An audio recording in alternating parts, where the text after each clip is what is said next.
Good morning students, this is Poonam Khetan and I welcome you to MKH video series. So students, I hope you all are very fit and fine, and we are going to start your history book part of social studies. In social studies there are three books, history, geography and civics. ठीक है, तो उसके अंदर से जो book है आपकी history, उसको आज हम स्टार्ट कर रहे हैं. And we are going to start your chapter number 1, that is tracing changes through 1000 years. So first thing you must know about that कि आप जो हिस्ट्री इस ईयर पढ़ रहे हैं, यानी क्लास 7th के अंदर जो हिस्ट्री आप पढ़ रहे हैं, that is a part of medieval history. तो हिस्टोरियन ने बहुत सारे हमारे हिस्ट्री को 3 पार्ट्स के अंदर डिवाइड किया हुआ है. First is ancient history, second one is medieval history and third one is modern history. So in previous class, in class 6, you have studied ancient history. ठीक है, तो एंशिएंट हिस्ट्री से जो अर्लीस्ट पीपल है, किस तरीके से वो अपने आप को डेवलप कर रहे हैं, बहुत सारी सिविलाइजेशन है, देन अलग अलग जो डेंसिटी है उनके बारे में हमने क्लास 6 के अंदर स्टडी किया. And in class 7th you will study about medieval history, यानी जो मिड का पार्ट है हमारी हिस्ट्री का, उसको हम स्टडी करने वाले हैं. And in 8th standard you will study about modern history. ठीक है, तो 7th के अंदर हम कौन सी हिस्ट्री पढ़ रहे हैं? मिडिवल हिस्ट्री, यानी जो बीच का जो पोर्शन है उसके अंदर अब हम बहुत सारे बहुत डेवलप हो चुके हैं, बहुत सारी चीज़ों को हम लोगों ने इन्वेंट कर लिया है. हम लोगों ने मतलब ह्यूमन ने, ठीक है, ह्यूमन बींग्स ने बहुत सारी चीज़ों को डेवलप कर लिया है, बहुत सारी चीज़ें नॉलेज में हमारी आ गई है, अपने अपने तरीके से उसको मैनिपुलेट कर रहे हैं. तो अब क्या देखना है, ये जो चैप्टर है फर्स्ट चैप्टर, उसके अंदर क्या बताया हुआ आपको? ट्रेसिंग, आपको चेंजेस जो हो रहे हैं थ्रू 1000 ऑफ ईयर्स, मतलब 1000 ईयर्स जो हमारी हिस्ट्री है, या एक टाइम पीरियड से हम दूसरे टाइम पीरियड में आ रहे हैं, तो उसके अंदर क्या क्या चेंजेस हमें समझ में आ रहे हैं डिफरेंट एस्पेक्ट के अकॉर्डिंग. ठीक है, तो वो सारी चीज़ें हम इस चैप्टर के अंदर स्टडी करने वाले हैं. So you can see, you can open your book and you will see there are 2 maps in your book. And जो फर्स्ट मैप है वो आप देखेंगे तो थोड़ा आपको देख के अननोन सा लगेगा. वो अगर मैं आपको ये बोलूँ कि ये इंडिया का मैप है, देन आपको वो समझेगा ही नहीं कि ये तो इंडिया का मैप नहीं दिख रहा है. तो इफ़ आई से कि आप अपनी बुक को इन्वर्ट कर लीजिए, उल्टा कर लीजिए. ठीक है, जो ऊपर का पार्ट है उसको नीचे कर लीजिए, नीचे का ऊपर कर लीजिए, देन आपको थोड़ा समझेगा. क्योंकि जब आप सीधी रख रहे हैं बुक, तो जो साइड में आपके एक इनलैंड आइलैंड दिख रहा है, दैट इज़ श्रीलंका की जो शेप है, उस टाइप का जो आइलैंड दिख रहा है, तो वो जो मैप है उसका भी हम टाइम पीरियड वगैरह सब अभी देखेंगे. तो वो मैप बहुत पुराना मैप बना हुआ है. तो उसमें क्या है कि जो सदर्न थिंग्स है उसको नॉर्दर्न दिखाया हुआ है, नॉर्दर्न को सदर्न दिखाया हुआ है. तो इस तरीके का मैप बनाया हुआ है. सेकेंड मैप जो है वो आपको देखते ही समझेगा कि yes, this is our India. तो जो आज के टाइम में मैप है उससे थोड़ा सिमिलर है, मतलब देखते ही समझ में आता है कि ठीक है, ये इंडिया और उसके आसपास की जो चीज़ें हैं उससे रिलेटेड मैप है. तो अब देखते हैं कि क्या क्या चेंजेस आते हैं डिफरेंट एस्पेक्ट से. अभी ये हम मैप के पॉइंट ऑफ व्यू से चीज़ें देख रहे हैं, बाकी आगे चीज़ें भी देखेंगे. Look map in your book, map number 1 अगर देखेंगे, इट वाज मेड इन 1154. तो आप देखेंगे ये 12th सेंचुरी CE, मतलब आपको पता ही है, common Ira, before common Ira. I hope you all got it. तो थोड़ा सा और एक्सप्लेन कर दूंगी. वैसे तो 6th स्टैंडर्ड में हम बहुत डीप में इसको स्टडी करते हैं, फिर भी हिस्ट्री जब भी मैं स्टार्ट करवाती हूँ, then I use to tell to my all students. So देखिए, जब हम हिस्ट्री पढ़ते हैं तो ये एक हमारा पॉइंट है जहाँ पे आज हमें, मान लीजिए 2020 को ही हम कंसिडर करते हैं कि आज हम 2020 के अंदर हैं.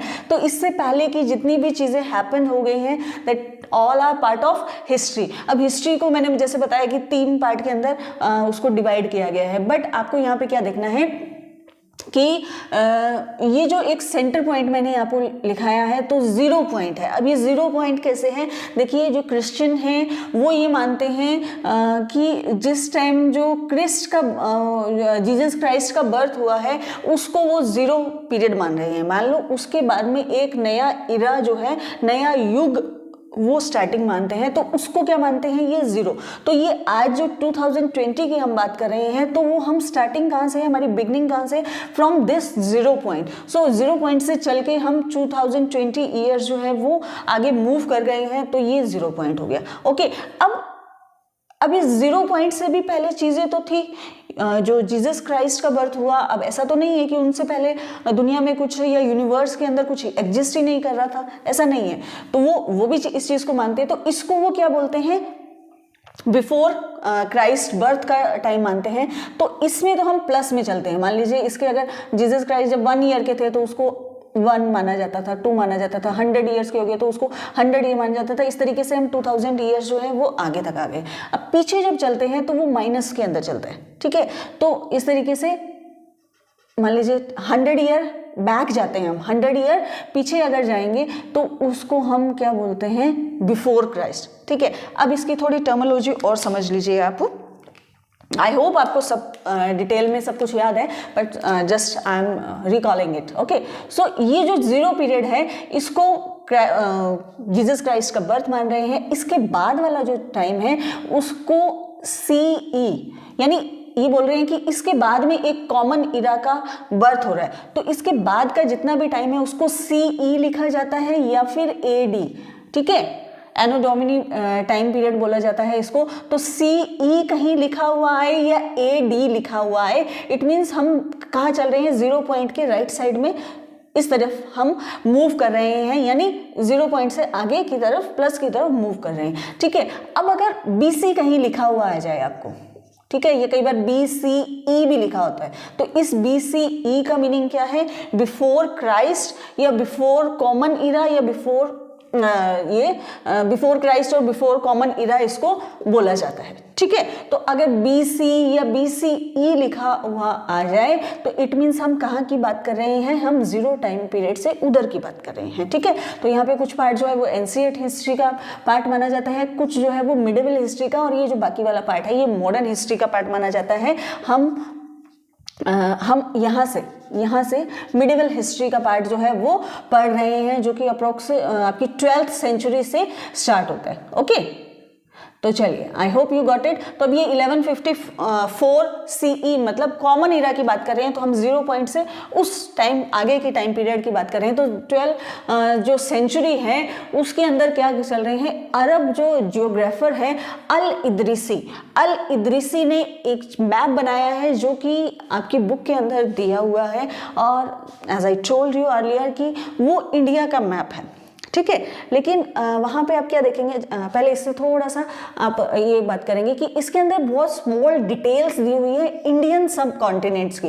जो इंडियन सब कॉन्टिनेंट्स है जो कि बहुत सारी आइलैंड से घिरा हुआ है, साइड में जो है वो ओशियंस है, ठीक है, हिंद महासागर है, बे ऑफ बंगाल है, अरेबियन सी है। तो इस तरीके के जो ओशियंस हैं वो हमारे इंडिया को कवर किए हुए हैं। तो इस इंडियन सब कॉन्टिनेंट्स की छोटी छोटी जो डिटेल है वो इस मैप के अंदर, यानी अल इदरीसी ने जो मैप बनाया है उसके अंदर आपको देखने को मिलेगी। ऑल दो वो सब कुछ अरेबियन में लिखा हुआ है तो हमें नहीं समझ में आ रहा, बट जो भी हिस्टोरियन है जिन्होंने उसको स्टडी किया है उन्होंने देखा कि वो it was all about Indian सब कॉन्टिनेंट। ओके, नेक्स्ट जो मैप आप देख रहे हैं दैट वाज मेड इन 1720 यानी 18th सेंचुरी के अंदर बनाया गया है। वो किसने बनाया? फ्रेंच कार्टोग्राफर ने जो मैप बनाया है वो अगर आप देखेंगे तो आपको वो इंडिया के मैप जैसा ही सिमिलर जो आज के टाइम में हम लोग मैप देखते हैं उससे बहुत फैमिलियर दिखेगा, बहुत सिमिलर दिखेगा।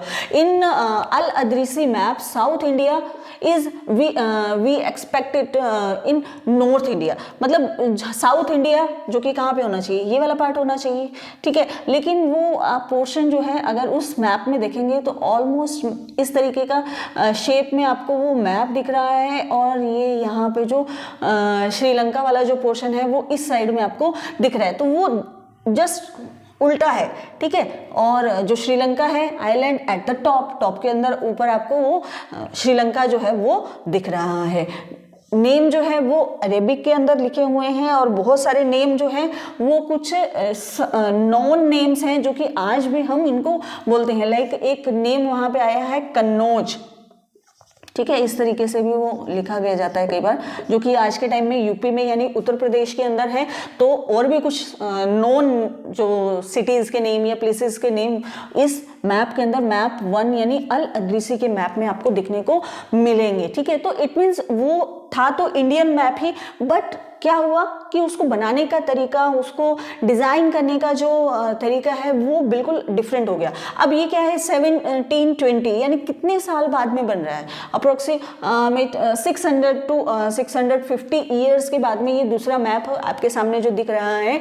सो यू विल सी कि it's quite different, very different. और अब हम बात क्या कर रहे हैं अभी, एक ही कॉन्टिनेंट की, एक प्लेस की आप बात कर रहे हैं। 600 ईयर्स के बाद में उसका मैप कितना चेंज हो गया है। ठीक है, फर्स्ट मैप में आपको देख के समझ ही नहीं आ रहा कि वो इंडिया का है या किसकी है, लेकिन बहुत सारी जो डिटेल्स है उससे हिस्टोरियन को पता चला है कि it was all about Indian सब कॉन्टिनेंट। ठीक है, मैप 2 जो है ये ज़्यादा आपको फैमिलियर लगेगा क्योंकि उसको देखते ही समझ में आ रहा है। This map was use by European sellers. तो यूरोपियन जो सेलर्स थे यानी यूरोप जो कंट्री है, इस साइड की जो कंट्री है, हमारा इंडिया इधर एशिया के अंदर पड़ता है, तो ये वाली जो कंट्री और यहाँ पे पूरा एशियन है। ठीक है, पूरा ओशियन है। ठीक है, तो वो क्या करते थे इधर यहाँ से होते हुए, और जो नीचे साउथ अफ्रीका है वहाँ से होते हुए और यहाँ पे इंडिया के अंदर आ रहे हैं, डिफरेंट जो कोस्ट है वहाँ पर आके उतर रहे हैं। बंगाल में आ रहे हैं, कोलकाता के अंदर, मद्रास के अंदर, और ये जो मालाबार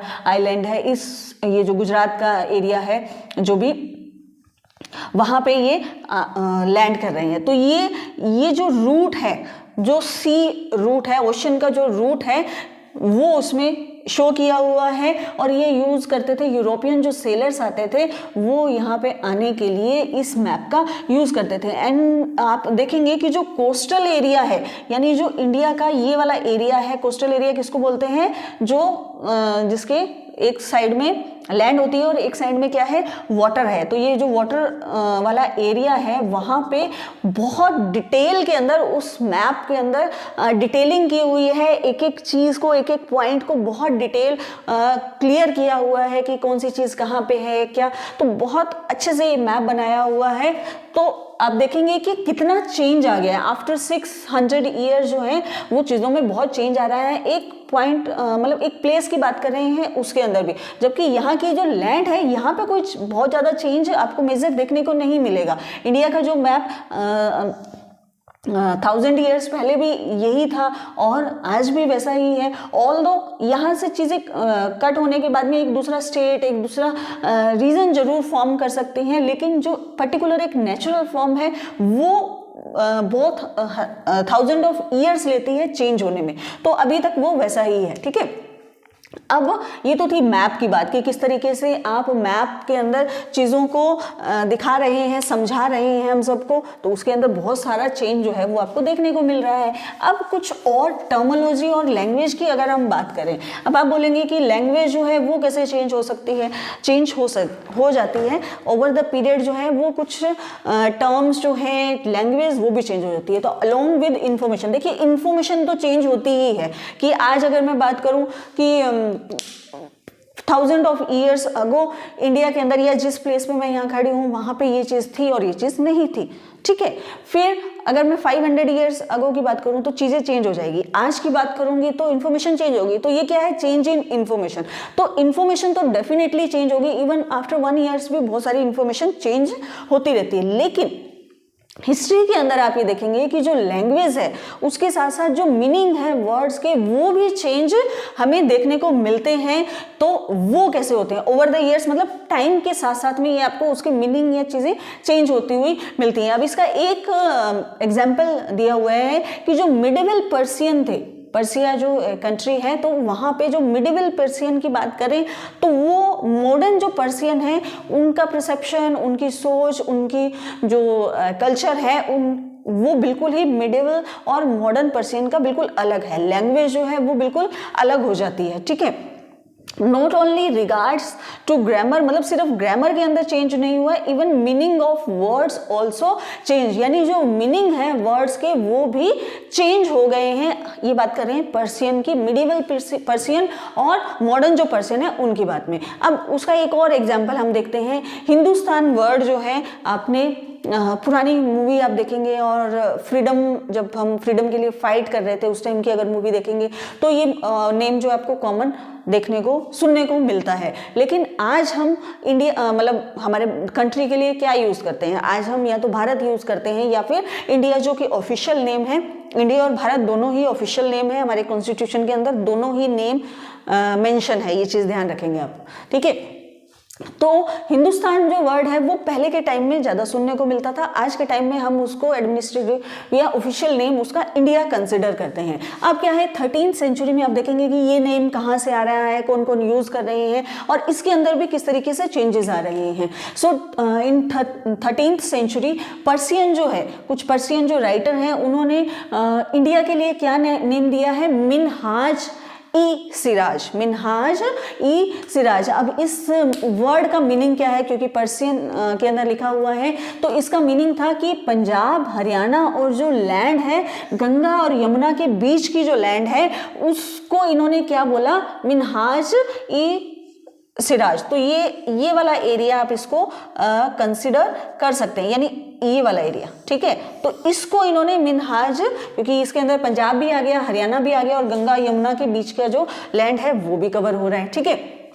और पॉलिटिकल सेंस में अगर इसको लिया जाता था तो इसको बीच में क्या यूज़ किया जा रहा था, दिल्ली सल्तन, दिल्ली सल्तन या दिल्ली सुल्तान के नाम से यूज़ किया जा रहा था, जो कि सुल्तान जो नेम है वो बाद में क्या नेम में चेंज हो गया, सल्तनत, क्या, सल्तनत। तो दिल्ली जो भी उसको हेड कर रहा था, रूल कर रहा था, उसको एक प्राइम लोकेशन माना जाता था। पहले ये दिल्ली सल्तन के नाम से फेमस था, अब उसी सल्तन का जो है मीनिंग या जो वर्ड है वो चेंज हो गया, दैट इज सल्तनत, ओके। अर्ली 16th सेंचुरी के अंदर बाबर जो है उन्होंने यूज की है ये टर्म, दैट इज हिंदुस्तान। क्या वर्ड यूज किया है, हिंदुस्तान फॉर अवर इंडिया।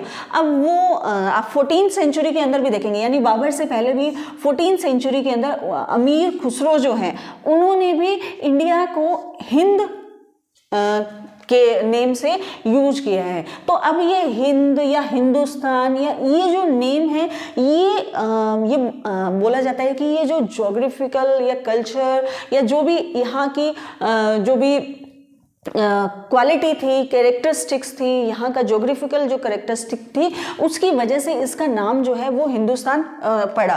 तो अब जो अमीर खुसरो को जो हिंद इनको बोला है इंडिया को, तो वो एक रीज़न ये माना जाता है कि यहाँ पे हिंदू जो किंग थे या हिंदू लोगों का यहाँ पे रूल था, इसलिए इसको हिंदुस्तान बोला जाता था। एक इसका जो लॉजिक है वो ये दिया जाता है कि जो इंडिया है, ये वाला जो पोर्शन है,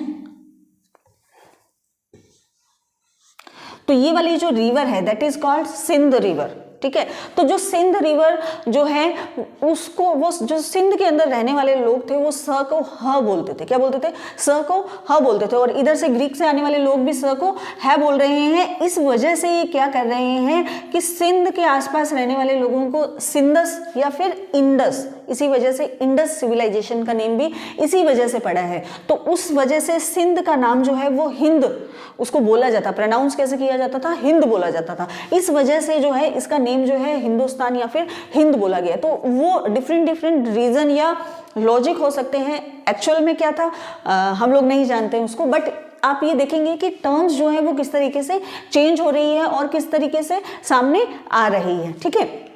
फिर एक वर्ड और हमें सुनने को मिलता है फॉरनर। अगर मैं आज आपसे पूछूं कि what does mean of foreigner, ठीक है, so what would you reply, आप रिप्लाई करेंगे the person who doesn't belong to India, जो पर्सन इंडिया से बिलोंग नहीं करता है, ही और she is a foreigner, right. लेकिन इस वर्ड का मीनिंग भी ओवर द पीरियड बहुत चेंज होता आया है। तो चलिए देखते हैं कि कैसे चेंज होता है।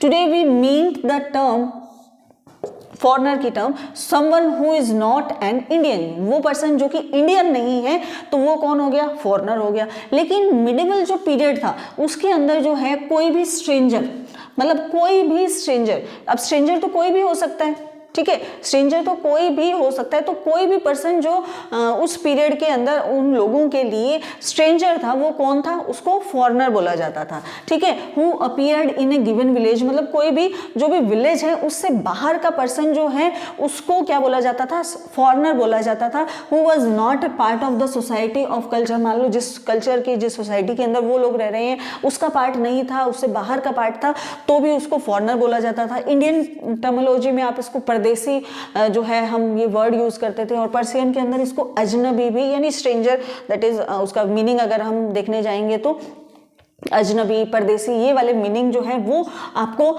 देखने को मिल सकते हैं, ठीक है। तो क्या होता था कि जैसे आज के टाइम में भी जो विलेजेस हैं, विलेजेस के अंदर क्या करते हैं कि जो जितने भी लोग रह रहे हैं वो एक दूसरे को जानते हैं, बात करें नहीं करें, क्या उनके बीच में एडजस्टमेंट है, वो उससे कोई फर्क नहीं पड़ता, लेकिन वो बाय फेस बाय नेम अभी भी जो विलेजेस के अंदर रहने वाले लोग हैं एक दूसरे को बहुत अच्छे से जानते हैं। इवन आप स्मॉल सिटीज़ के अंदर भी देखेंगे तो जो एक पर्टिकुलर एरिया है वहाँ पे लोग एक दूसरे को बाय फेस बाय नेम भी जानते हैं। और जैसे जैसे हम मेट्रो सिटीज़ के अंदर जाते हैं, बड़ी सिटीज़ के अंदर जा रहे हैं, तो वहाँ पे बिल्कुल पास में रहने वाले घर के लोगों से बात नहीं करते या उनको नहीं जानते, तो ये फ़र्क है। तो पहले के लोग एक दूसरे को पर्टिकुलर जानते थे, और अगर कोई भी पर्सन बाहर से आ रहा है तो वो उनके लिए क्या था, स्ट्रेंजर था।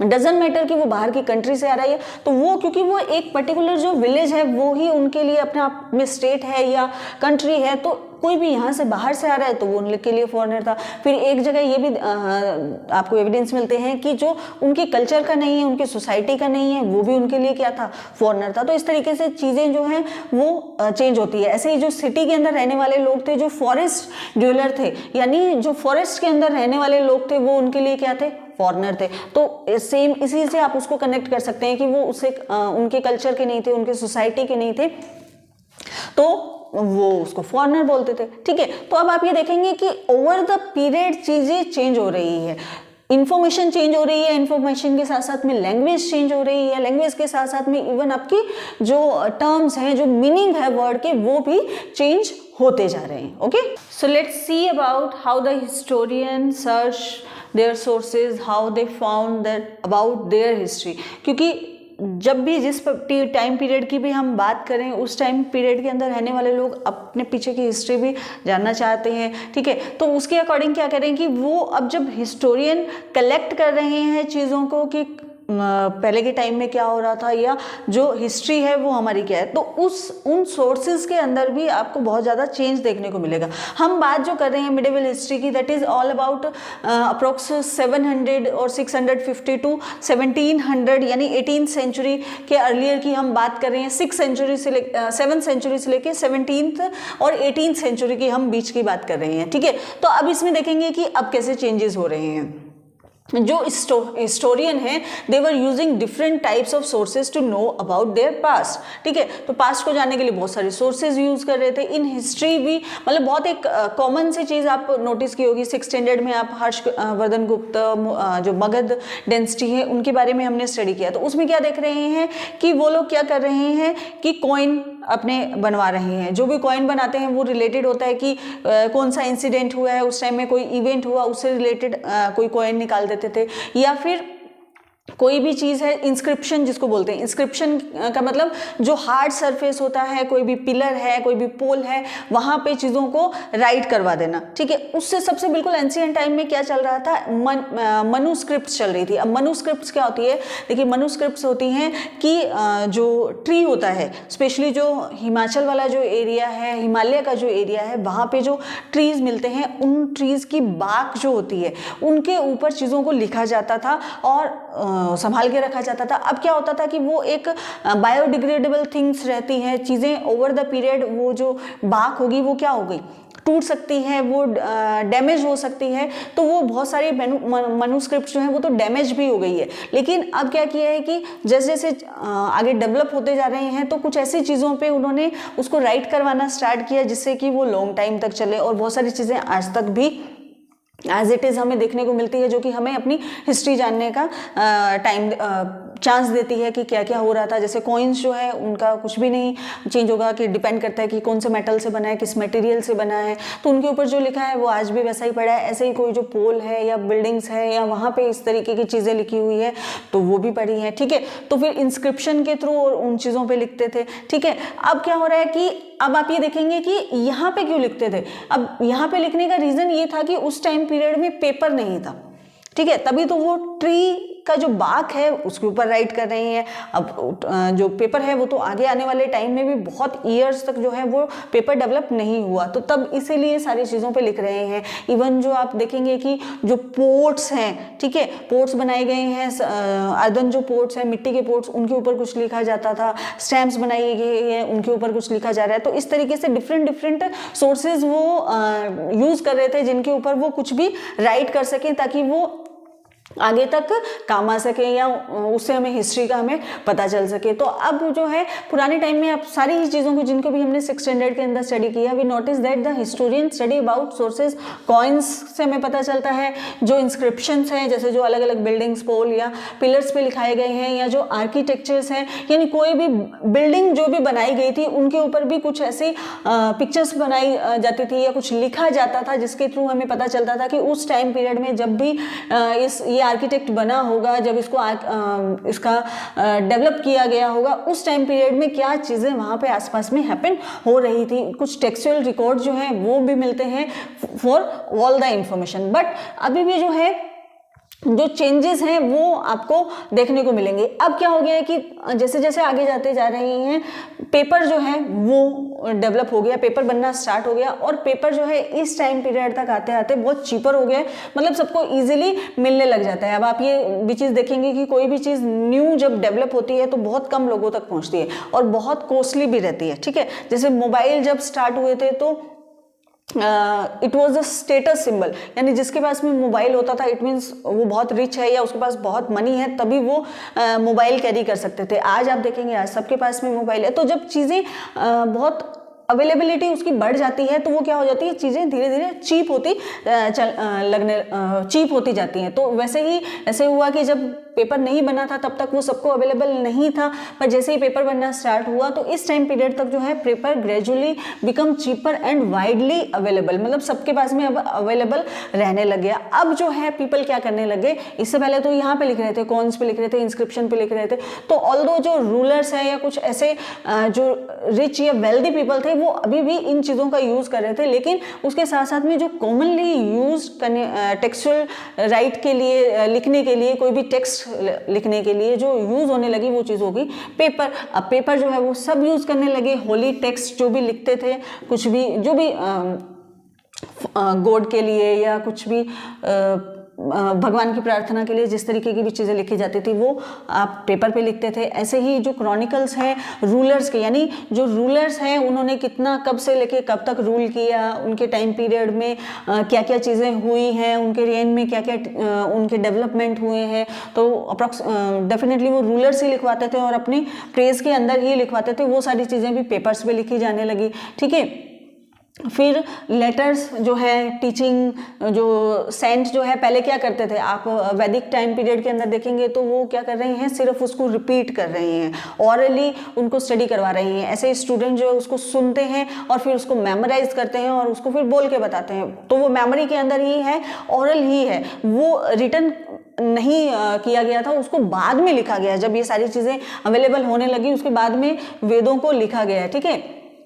तो अब जो है वो सारी चीज़ें जब आप वो स्टडी करवाते थे, टीचिंग जो भी मटेरियल था वो अब प्रिंट मतलब पेपर पे आपको दिख रहा है। ऐसे ही जुडिशरी जो भी वर्क होते थे, सारी चीज़ें एडमिनिस्ट्रेशन के लिए, सब चीज़ों का रिकॉर्ड रखने के लिए, टैक्सेस का, अकाउंट्स का, तो जो भी रूल करने के लिए या किंगडम में जो भी जरूरी चीज़ें थी वहाँ पे अब पेपर का यूज़ होने लग गया। तो मनुस्क्रिप्ट जो है इससे पहले जो है यूज़ की जाती थी, तो अब उनको बाद में कलेक्ट कर लिया गया, क्योंकि अब जो है उनको क्या करने का, संभालने का टाइम आ गया था, क्योंकि अब वो और जो कंटिन्यू तो यूज़ नहीं कर सकते थे। आज आपको बोला जाए कि आप जो ट्री है उसकी बाग पे आप लिखिए तो आप नहीं लिखेंगे, क्यों, because we have all the resources, तो हम नहीं लिखेंगे। तो अब वो क्या हो गया कि मैन्युस्क्रिप्ट्स जो पहले की पड़ी थी उनको कलेक्ट किया गया, उनको लाइब्रेरी और आर्शीव्स जो है वहाँ पे रखा गया। ठीक है, तो आर्चीव्स क्या होते हैं, जहाँ पे बहुत पुराने हिस्टोरिकल टाइम के जो भी इम्पोर्टेंट लेटर्स और जो भी पेपर है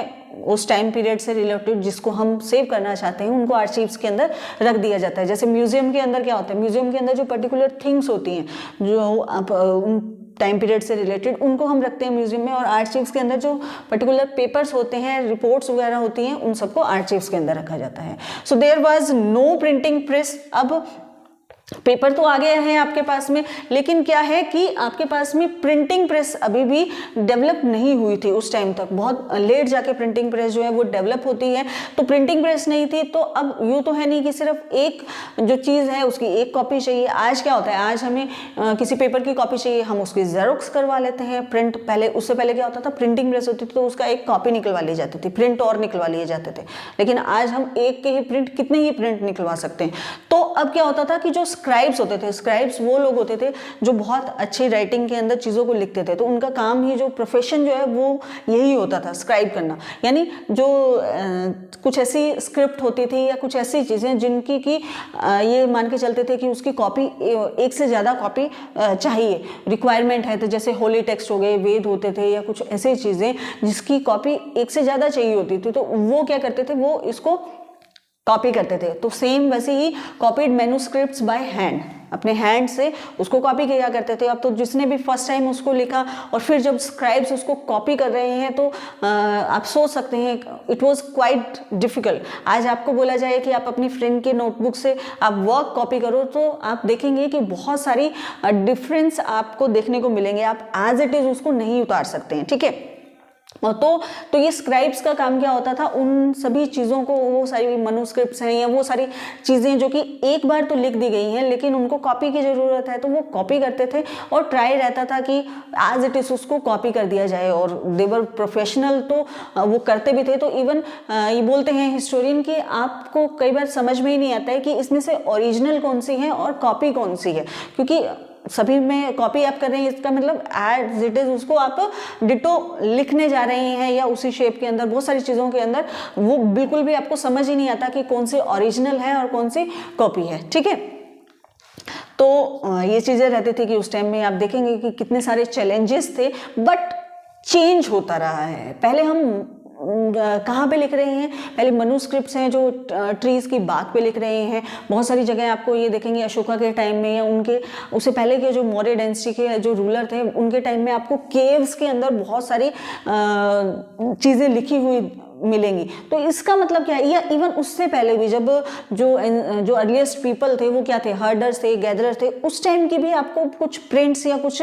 पेंटिंग्स ऐसी मिल जाएंगी जो कि केव्स के अंदर की हुई है, या कुछ इस तरीके से स्टोन्स के ऊपर की हुई बहुत सारी पेंटिंग्स या कुछ लिखा हुआ आपको मिल जाएगा। इट मीन्स दैट टाइम ये सारे रिसोर्सेज अवेलेबल नहीं थे, इसलिए जो भी चीज़ उनको मिलती थी वहाँ पे लिख देते थे। लेकिन आज के सिनेरियो में देखें या बीच का मिडिवल पॉइंट टाइम में भी देखें तो कुछ चीज़ें डेवलप हो गई और ओवर द पीरियड चीज़ों के लिखने के चेंजेस हो गए। पहले कॉइन के ऊपर लिखने लगे, फिर कॉइन से ये जो इंस्क्रिप्शन हो गए, फिर आर्किटेक्ट के मतलब जो बिल्डिंग्स बनाते थे उसके अंदर ही लिख देते थे, फिर पेपर आ गए, फिर पेपर के बाद में सारी चीज़ें पेपर के ऊपर लिखी जाने लगी। ठीक है, 14th सेंचुरी जो है इसके अंदर एक किंग रूलर थे जियादुन बरानी के नाम से। उन्होंने क्या किया, अपनी जो क्रॉनिकलर लिखवाई 14th सेंचुरी के अंदर, फर्स्ट क्रॉनिकल, तो ये 1356 के अंदर लिखाई। देन 2 years लेटर उन्होंने फिर से एक क्रॉनिकल और लिखाई, क्योंकि हो सकता है कुछ इन 2 years के अंदर कुछ चीज़ें चेंज हुई हो, कोई बड़ा इवेंट हुआ हो उनके लाइफ में, तो इसी क्रॉनिकल को उन्होंने और वापस से उसको लिखवाया है।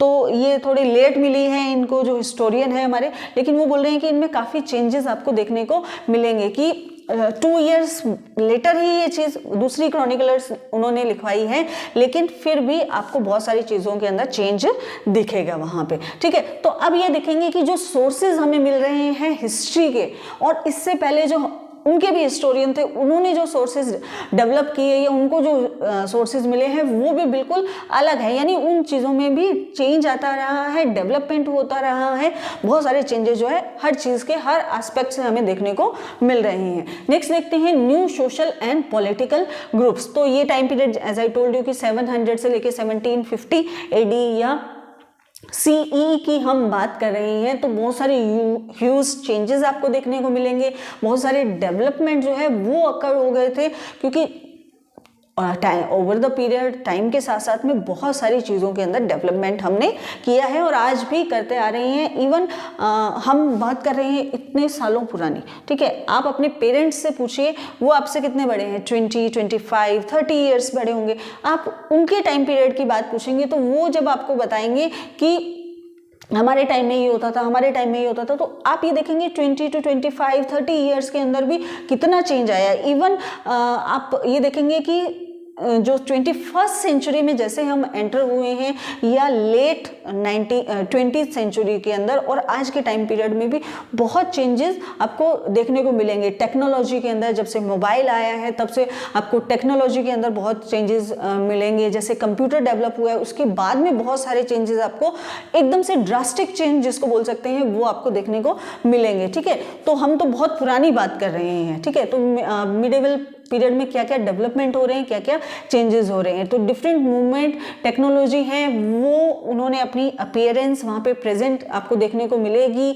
बहुत सारी टेक्नोलॉजी हैं वो आ गई हैं। पर्सियन व्हील आपको यहाँ पे एक पिक्चर दी हुई है जो कि किस में यूज़ किया जाता था, इरीगेशन के अंदर यूज़ किया जाता था, यानी वाटर जो होता था उसको इस तरीके से, जिसको आज भी विलेजेस के अंदर उस पैटर्न को फॉलो करके वाटर जो है वो इरिगेशन के लिए यूज़ किया जाता था। तो यहाँ पे जैसे वाटर है तो वो क्या किया जाता था, व्हील के थ्रू उसको इस तरीके से घुमाया जाता था और इरिगेशन के लिए यूज़ किया जाता था, यानी एग्रीकल्चर और जो क्रॉप है उनको पानी देने के लिए काम किया जाता था। ऐसे ही स्पिनिंग व्हील जो है वीविंग का, यानी कपड़े बुनने का जो व्हील है उसके लिए वो भी यूज़ किया जाता था। और अब क्या हो रहा है कि धीरे धीरे चीज़ें जो हैं वो उनके साथ साथ में फूड और जो आपके ड्रिंक्स हैं उनके अंदर भी चेंजेस आ रहा है, क्योंकि यहाँ की चीज़ें बाहर जा रही हैं और लोग जो हैं वो आ रहे हैं, तो बाहर की चीज़ें भी यहाँ पे आपके सब कॉन्टिनेंट यानी इंडिया के अंदर पहुँच रही है। जैसे potatoes, corn, chillies, T, coffee,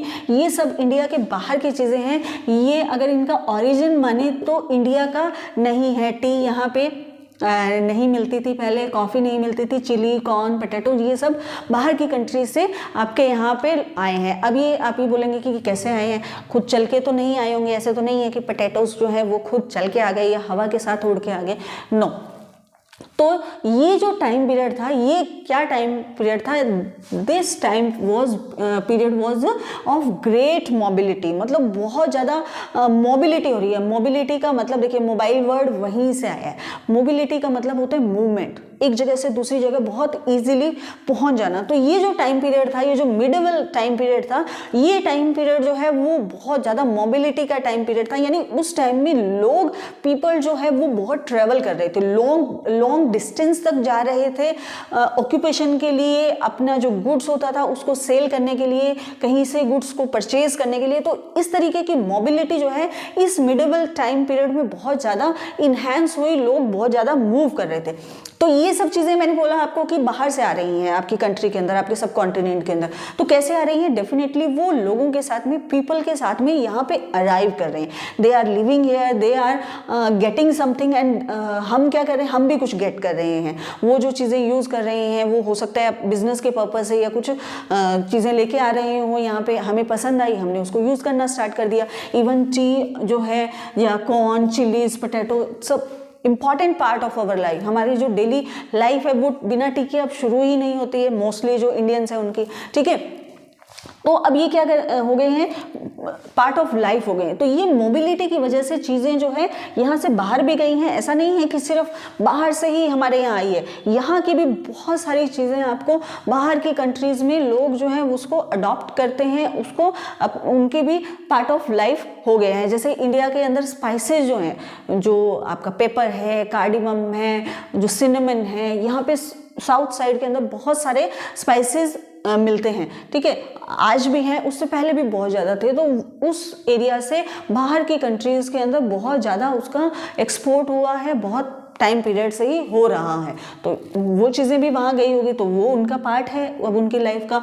group of people जो है वो ट्रेवल किया, सर्च ऑफ अपॉर्चुनिटी के लिए वो लोग मूव कर रहे हैं एक दूसरे से, एक दूसरे की कंट्री में, एक दूसरी जगह पे, और हमारा जो सब कॉन्टिनेंट है यानी इंडिया जो है वो बहुत ही इमेंस वेल्थ यहाँ पे रही है। फॉर्चून ऑफ इंडिया बोला जाता है। यहाँ के लोग जो हैं वो बहुत ज़्यादा डेवलप होने के साथ साथ में बहुत ज़्यादा वेल्दी थे। पुअर पीपल यहाँ पे नहीं रह रहे थे। बहुत ज़्यादा वेल्थ इंडिया में शुरू से ही थी। अब क्या हो रहा है कि इसके अंदर से अब कुछ ग्रुप जो हैं, कुछ पॉलिटिकल ग्रुप या कुछ फेमस ग्रुप्स जो हैं वो सामने आते हैं, जो कि आज तक आपको उनके नेम सुनने को मिल सकते हैं और वो एग्जिस्ट भी करते हैं। तो एक ग्रुप उस टाइम इंपॉर्टेंट बन रहा है इस टाइम पीरियड में। हम इस टाइम पीरियड की बात कर रहे हैं, पर्टिकुलर किसी एक ईयर की या एक डेट की बात नहीं कर रहे हैं। ये चीज आप ध्यान रखेंगे। ओके, तो इस टाइम पीरियड में एक बहुत इंपॉर्टेंट ग्रुप आपके सामने आ रहा है, दैट इज राजपूत। ठीक है, और ये बोलते हैं कि ये नेम जो है वो एग्जिस्ट हुए हैं राजपुत्र से। तो राजपुत्र, राज मतलब जो रूल करने वाले किंग हैं और पुत्र मतलब सन। तो जो उनके सन है, जो मतलब रूलर के जो सन है, उनको राजपुत्र से ये वर्ड आया है। और कुछ कई जगह ये भी किया जाता है कि ये जो टर्म है वो क्षत्रिय जो वर्ड है वहां से आई है। तो ये वाले जो टर्म है ये क्या है कि ये सिर्फ रूलर जो हैं वो यूज नहीं कर रहे हैं, मतलब जो रूलर के सन है या सिर्फ वो यूज नहीं कर रहे हैं, वो कौन यूज कर रहे हैं, सोल्जर्स भी यूज कर रहे हैं। लाइक जैसे जब आप वैदिक पीरियड टाइम पीरियड पढ़ते हैं तो उसमें क्या हुआ है कि हमारी सोसाइटी को 4 पार्ट्स के अंदर डिवाइड किया हुआ है, दैट इज ब्राह्मण, वैश्य, शूद्र, क्षत्रिय। तो क्षत्रिय वो क्या था, वो उस तरीके से डिवाइड किया हुआ था कि काम के अकॉर्डिंग, जो आपका वर्क है उसके अकॉर्डिंग। तो जो पीपल जो है वो सोल्जर्स होते थे, मतलब जो कंट्री को सर्व करने के लिए या उनको डिफेंस का जो काम कर रहे थे वो सोल्जर्स होते थे। तो उनकी एक कैटेगरी बना दी गई, दैट वाज क्षत्रिय। तो ये भी बोला जाता है कि जो ये क्षत्रिय कैटेगरी से बिलोंग करते हैं और जो भी सोल्जर्स हैं या वो जो है वो सारे किस में आते हैं, राजपूत या क्षत्रिय कैटेगरी के अंदर। ठीक है, तो इनको बोला जाता है कि बहुत लॉयल माने जाते हैं। अब लॉयल अपने आप ही होंगे। अगर आप सेना की बात करें, आर्मी की बात करें, जो आज के टाइम में भी अगर आप देखेंगे तो अगर हमारी आर्मी लॉयल नहीं होगी तो हम पूरे इंडिया को वो कैसे डिफेंड कर पाएंगे, कैसे सेव कर पाएंगे। ठीक है, तो वो लॉयल हैं तभी तो बॉर्डर पे बैठे हैं और हम सबको सेव किए हुए हैं। तो ये जो कैटेगरी है, इस कैटेगरी के जो लोग हैं वो बहुत लॉयल माने जाते हैं। और आगे आने वाले ईयर्स के अंदर भी आप देखेंगे कि इनका जो प्रॉपर जो प्रोफेशन है वो प्रोफेशनली ये सोल्जर्स के रूप में आपको सामने आएंगे। और इंडिया के बहुत सारे रीजन्स के अंदर ये जो ग्रुप है वो स्प्रेड हो रहा है। ठीक है, फिर कुछ और ग्रुप जो हैं, मराठा, सिख, जाट्स, अहोम, जो कायस्थ हैं, ये ग्रुप भी आ रहे हैं। और ये जो ग्रुप हैं वो डिपेंड कर रहे हैं, इनके जो नेम है वो उनकी जो ऑक्यूपेशन है या प्रोफेशन है उससे बड़ा है, या कईयों का जो नेम है वो पर्टिकुलर किस एरिया से बिलोंग करते हैं उस एरिया के अकॉर्डिंग पड़ा है, किस रीजन से उनकी अपब्रिंगिंग हो रही है या ओरिजिन हो रहा है उसकी वजह से पड़ा है। तो ये कुछ और फेमस ग्रुप जो है इस टाइम पीरियड में सामने आ रहे हैं। ठीक है, तो ये जो चीजें हम आपको यहाँ पे मैं आपको करवा रही हूँ ये सिर्फ एक ब्रीफ इंट्रोडक्शन है। ठीक है, टीजर है ये आप बोल सकते हो। क्यों? क्योंकि इन सब चीज़ों को हम आगे चैप्टर वाइज बहुत डीपली स्टडी करने वाले हैं। एक ब्रीफ इंट्रो दिया है कि इस टाइम पीरियड में क्या क्या चेंजेस हुए हैं, हम कहाँ से स्टार्ट करने वाले हैं, कहाँ पे एंड करने वाले हैं, और जहाँ से स्टार्ट किया था उस टाइम पीरियड में क्या चीज़ें हैपन हुई थी, और जब हम इसको एंड कर रहे हैं तब वहाँ पे क्या हैपन हो रही है, और देन यू विल फील कि चेंजेस क्या क्या आए हैं। ठीक है, तो उन सब चीज़ों के बारे में डिस्कस कर रहे हैं। तो और ग्रेजुअली जो और क्या हो रहा है चीज़ें कि फॉरेस्ट की क्लियरिंग होनी स्टार्ट हो गई। फॉरेस्ट की क्लियरिंग होनी इसलिए स्टार्ट हो गई कि पहले के लोग क्या थे, आपको हर्डर और गैदरर दिख रहे हैं जो कि ठीक है फॉरेस्ट के अंदर ही रह रहे हैं, जो मिल गया वहाँ से खा लिया। फिर धीरे धीरे क्या करनी है, उन्होंने एग्रीकल्चर करना स्टार्ट कर दिया। अब एग्रीकल्चर स्टार्ट कर दिया तो वो क्या कर रहे हैं कि अपनी फैमिली के लिए वहीं एग्रीकल्चर कर रहे हैं, वहीं से खा लिया और वहीं से जहाँ वहाँ पे खत्म हो गया तो दूसरी जगह पे मूव कर रहे हैं। बट धीरे धीरे लोगों ने सिविलाइज होना स्टार्ट किया। अब क्या कर रहे हैं, लोग ग्रुप के अंदर रहना स्टार्ट कर रहे हैं। अब उस एग्रीकल्चर को वो एज अ कमर्शियल यूज कर रहे हैं। यूं नहीं है कि सिर्फ खुद के लिए ही क्रॉप जो है वो ग्रो कर रहे हैं, वो अब पूरी सोसाइटी के लिए क्रॉप ग्रो कर रहे हैं। तो उसके लिए उनको कमर्शलाइज होना पड़ेगा, ट्रेडिंग करनी पड़ेगी। तो अब वो एग्रीकल्चर का जो एरिया है वो स्प्रेड हो रहा है। तो उसके लिए क्या करेंगे, तो जो लैंड थी तो वो कम पड़ रही थी या उतनी वो फर्टाइल नहीं थी। तो अब जो फॉरेस्ट है जो कि नेचुरली ग्रोन है उनको हमने नहीं उगाया है, वो नेचुरली नेचर की वजह से अपने आप ग्रोन है। तो फॉरेस्ट जो है वो धीरे धीरे कट हो रहे थे। फॉरेस्ट कट होके क्या कर रहा था, एग्रीकल्चर का एक्सपेंशन हो रहा था, वहाँ पे एग्रीकल्चर की जा रही थी, वहाँ पे क्रॉप्स जो है वो ग्रो की जा रही थी।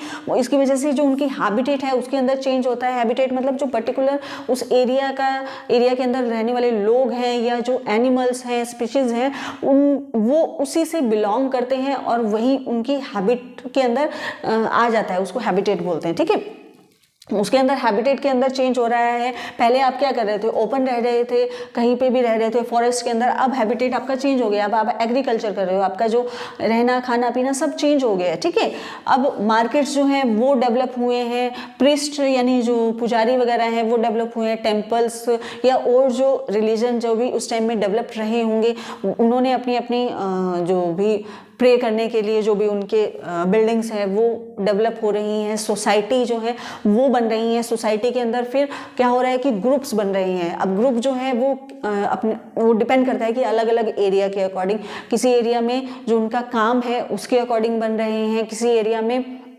जो उनका रिलीजन है या कास्ट है उसके अकॉर्डिंग बन रही हैं। तो वो डिपेंड करता है कि किस एरिया की हम बात कर रहे हैं। ठीक है, इकोनॉमिकल और सोशल चेंजेस भी हो रहे हैं, क्योंकि जब हम एग्रीकल्चर की बात कर रहे हैं, ये बात कर रहे हैं कि लोग मूव कर रहे थे एक जगह से दूसरी जगह पे, तो क्या हो रहा है, ट्रेडिंग के लिए कर रहे हैं, यहाँ का सामान वहाँ जा रहा है, यहाँ का गुड्स वहाँ जा रहा है, वहाँ का गुड्स यहाँ आ रहा है, हम अपनी जो गुड्स के साथ साथ में अपने कल्चर को एक्सचेंज कर रहे हैं, तो सोशल लाइफ चेंज हो रही है, बहुत सारी चीज़ें जो है वो चेंज हो रही है, पॉलिटिकल चीजें चेंज हो रही है। पहले कोई रूलर रूल कर रहा है, फिर दूसरा रूलर आ रहा है, तो उनके पॉलिटिकल जो पॉलिसीज हैं वो आपको चेंज मिलती है। तो बहुत सारे चेंजेस जो है वो ड्रास्टिक चेंज जो है, ड्रामेटिक चेंज जो है वो इस मिडिवल पीरियड में आपको बहुत मिलने वाले हैं। क्योंकि जब हम स्टार्ट कर रहे हैं तो बिल्कुल मतलब बिगनिंग है, वो हमारी स्टार्टिंग है, तब हम बहुत ज़्यादा डेवलप नहीं है, तब हमने सिविलाइज होना सीखा है। अभी तो हम एक ग्रुप में रहना सीखा है, अभी थोड़ा रूल करना सीखा है, लेकिन अब धीरे धीरे क्या होगा